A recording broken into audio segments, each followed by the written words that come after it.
Hey guys, today we're going to go ahead and show you how to update your Minecraft server. So if you open up Minecraft, you can see we're out of date because you can see 1.19.2 and the latest one is 19.3. So to update it, first thing you want to do is get into that server where you're hosting those Minecraft servers. Go ahead and shut them down. Then you want to go to your files for those servers, and then we're going to open up the browser and we're going to go to getbucket.org, and it's because we're running CraftBucket. Now if you're running just a standalone vanilla Minecraft server, you're going to just go to, of course, the Minecraft's website to get it, but we're running CraftBucket, so we're just going to go here and hit download. Be careful of these ads, you guys. You want to scroll down and it should start downloading here shortly, so let's just give it here a minute. If it doesn't start, then we can go ahead and click on this right here, and then yep, there we go. Alright, so now we have our jar file. So let's open up the folder here, close this out, move that to our desktop, close this out. So we're going to need this twice, so we're going to just right click copy and paste into our file here, and you can see we now have that. Then we're going to modify our batch files. So depending on how you start your server, it could be a batch file or you could just double click on that and it'll start, but we have a batch file that runs ours. So we're going to go in here, we're going to change this to .3, save that,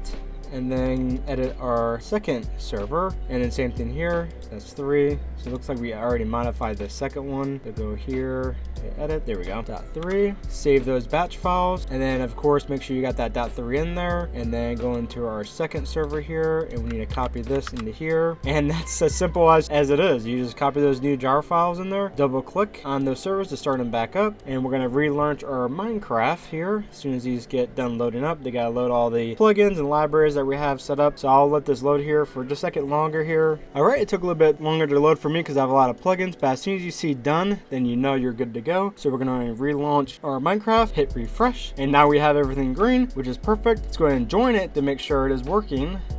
And there you have it, you guys. We're in the server. It's all working. We can see all of our inventory is still there. All of our buildings that we built are still there, so you don't lose anything during that update.